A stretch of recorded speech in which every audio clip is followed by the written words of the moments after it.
Ahmedabad municipal કોર્પોરેશનની ઘોર બેદરકારી સામે આવી છે। શહેરના વાળીનાથ ચોક બીઆરટીએસ કોરિડોર પાસે રેલિંગ હટાવ્યા બાદ લોખંડના સળિયાને ખુલ્લા છોડી દેવામાં આવ્યા છે। તૂટેલા ડિવાઈડર અને બહાર આવેલા લોખંડના સળિયાને કારણે વાહન ચાલકોને અકસ્માતનો ભય સતાવી રહ્યો છે। એક મહિનાથી રસ્તા પર આ પ્રકારે સળિયા ખુલ્લા પડ્યા છે। એટલું જ નહીં, તૂટેલા ડિવાઈડરને રિપેર ન કરાતા વાહન ચાલકો અહીંથી જોખમી રીતે ડિવાઈડર કુદાવીને રસ્તો ઓળંગી રહ્યા છે, જેના કારણે ગમે ત્યારે અકસ્માત થઈ શકે છે। રસ્તા પરથી પસાર થતા વાહન ચાલકોનો જીવ જોખમમાં છે, પરંતુ એસી ઓફિસમાં બેસેલા એએમસીના અધિકારીઓને જાણે શહેરીજનોના જીવની કોઈ પડી નથી તેમ કોઈ કામગીરી નથી કરવામાં આવી। ત્યારે હવે તંત્રના અધિકારીઓ ક્યારે જાગશે અને ક્યારે ડિવાઈડર રિપેર કરશે તે સૌથી મોટો સવાલ છે। મહત્વની વાત એ છે કે કોઈ અકસ્માત થાય તેની તંત્ર રાહ જોતું હોય તે રીતે એક મહિનાથી આ જગ્યા પર આ જ રીતે ડિવાઈડર ખુલ્લો છે અને ત્યાં સળિયા બહાર નીકળેલા છે।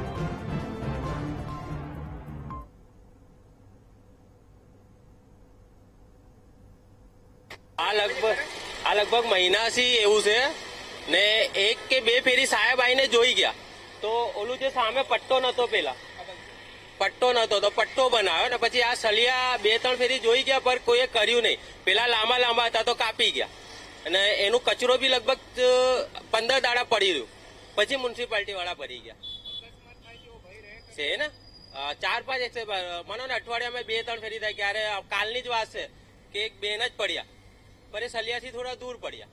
થાય 110% અહીંયા કેટલા બધા થઈ ગયા, બીઆરટીએસ માં થઈ ગયા। અહીંયા માનો કે આ બે રોડ છે, એક સર્વિસ રોડ, એક બ્રિજ ઉપર જવા વાળા, તો માણસ સામેથી આવે તો કન્ફ્યુઝ થઈ જાય છે, આમ જતું રહે ને આમ જતું રહે। એમાં એ લોકોના અઠવાડિયામાં 3 થાય છે, રોજ નહીં। મારે તો અહીંયા જ દુકાન છે, હટવું જ જોઈએ ને કાયદેસર। અમે રોજ ના જોઈએ છે અહીંયા એક્સિડન્ટ, કોઈ બેન પડે, ક્યારે બે સાયકલ થી પબ્લિક રોડ પાર કરે, કોઈ ચાલતા રોડ પાર કરવા વાળો, તકલીફ તો ઘણી આવે છે।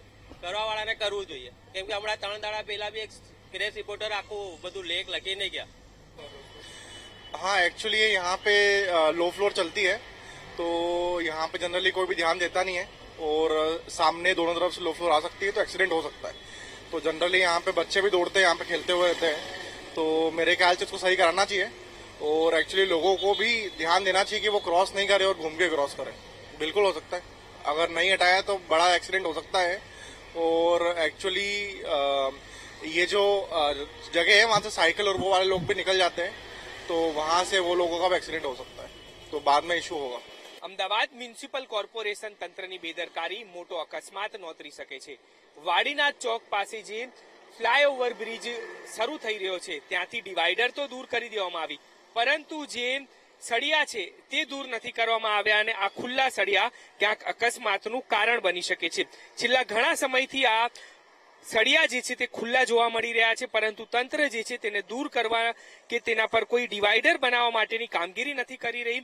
હજારો વાહનો અહીંથી નીકળી રહ્યા છે અને જો કોઈ અકસ્માત સર્જાશે તો જવાબદાર કોણ? કારણ કે આ જે ડિવાઈડર છે તેને ક્રોસ કરી અને લોકો પણ અહીંથી પસાર થઈ રહ્યા છે, એટલે કે ક્યાંક લોકોમાં ભય છે કે તંત્ર શું અકસ્માતની રાહ જોઈ રહી છે, શા માટે કામગીરી નથી કરી રહ્યું તેવું લોકો કહી રહ્યા છે।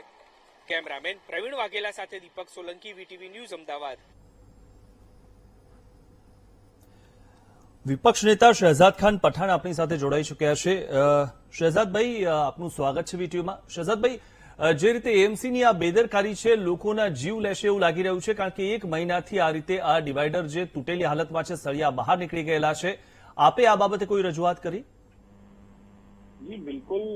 सबसे पहले तो अहमदाबाद म्युनिसिपल कॉर्पोरेशन जो प्री मॉनसून के एक्टिविटी के नाम पर कई बड़े बड़े नाटक किए उन्होंने, वो बताया गया कि हमने जितने भी रोड का खोदकाम किया था वो सभी रोडों को बना दिया गया है।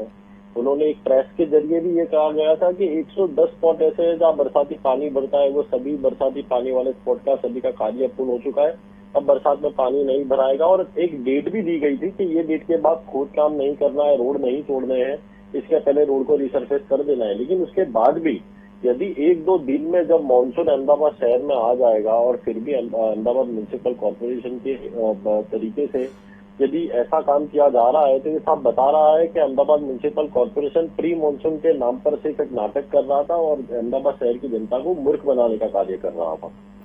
શહેજાદભાઈ, જે રીતે આપણે અમદાવાદમાં જોઈએ ઘણી બધી જગ્યાએ રોડ રસ્તા તો બનાવે છે એએમસી, પરંતુ આ રીતે અડધી કામગીરી મૂકી દે છે, લોકો માટે આ કેટલું ખતરનાક છે? जी बिल्कुल सही बात है आपकी, क्योंकि अहमदाबाद म्युनिसिपल कॉरपोरेशन एक तरफ से कोई तरीके की कोई पॉलिसी और नीति का उपयोग ही नहीं करता। मॉनसून जब आने वाला होता है उसके 10 दिन पहले उन्हें याद आता है कि स्टॉर्म वाटर लाइन डालनी है या ड्रेनेज लाइन डालनी है, जबकि मॉनसून के पहले पूरा साल रहता है। जिस समय मॉनसून नहीं रहता उस समय अहमदाबाद म्युनिसिपल कॉरपोरेशन सड़क खोदकर कार्य कर सकता है, लेकिन अहमदाबाद म्युनिसिपल कॉरपोरेशन की यह आदत हो चुकी है कि जब जागो तब सवेरा, जब उन्हें जरूरत पड़ती है उसके 10 दिन पहले उठकर वो कार्य करना शुरू करते हैं और मॉनसून आने तक वो कार्य कंप्लीट नहीं हो पाता, और जिसके कारण अहमदाबाद शहर की जनता को परेशान होना पड़ता है, क्योंकि खोद काम के बाद रास्ता बनाने के बाद तुरंत बारिश आता है, बारिश आने के बाद वही रास्तों पर ब्रेकडाउन होते हैं। और जिस तरीके से अहमदाबाद शहर का मॉनसून में इतिहास रहा है कि हर वर्ष कहीं ना कहीं 100 से बड़े गड्ढे, जिसकी शुरुआत अभी से हो चुकी है, हर वर्ष 100 से बड़े गड्ढे तो कहीं ना कहीं ऐसे रोड पे होते हैं जिसमें मॉनसून की कामगिरी कुछ दिन पहले ही खत्म की गई हो। જી શહેજાદભાઈ, આખા અમદાવાદમાં આટલા બધા જે સીસીટીવી लागेला છે, કોઈ વાહન જો કોઈ નિયમ તોડે તો તરત એને દંડવામાં આવે છે, પરંતુ એ સીસીટીવીમાં આ બધા તૂટેલા રોડ અથવા તો તૂટેલા ડિવાઈડર એ દેખાતા નથી આ લોકો।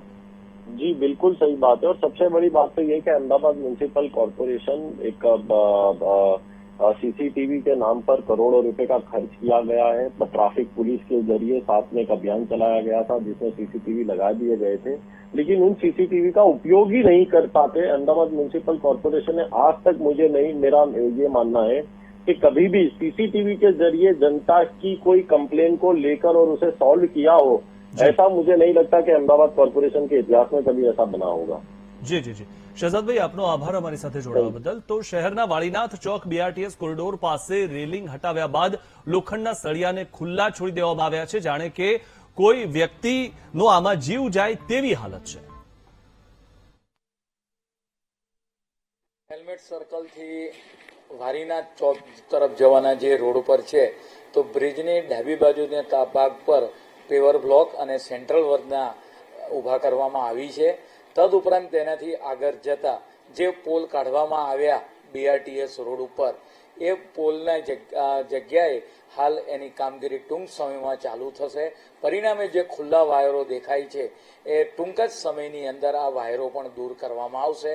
પરિણામે નગરજનોને તકલીફ ના પડે તે માટે હેલ્મેટ સર્કલથી વારીનાથ તરફ જવાના જે રોડ ઉપર સમસ્યા ઉદ્ભવી છે તેનો ટૂંક સમયની અંદર નિકાલ કરવામાં આવશે। તો જે રીતે આ તૂટેલું ડિવાઈડર છે અને ડિવાઈડરમાંથી સળિયા નીકળી ગયેલા છે બહાર, તે વાત તો કહી રહ્યા છે કે થોડાક સમયમાં રિપેર થઈ જશે, પરંતુ ક્યારે રિપેર થશે, કોઈ દુર્ઘટના ઘટશે ત્યારબાદ રિપેર થશે।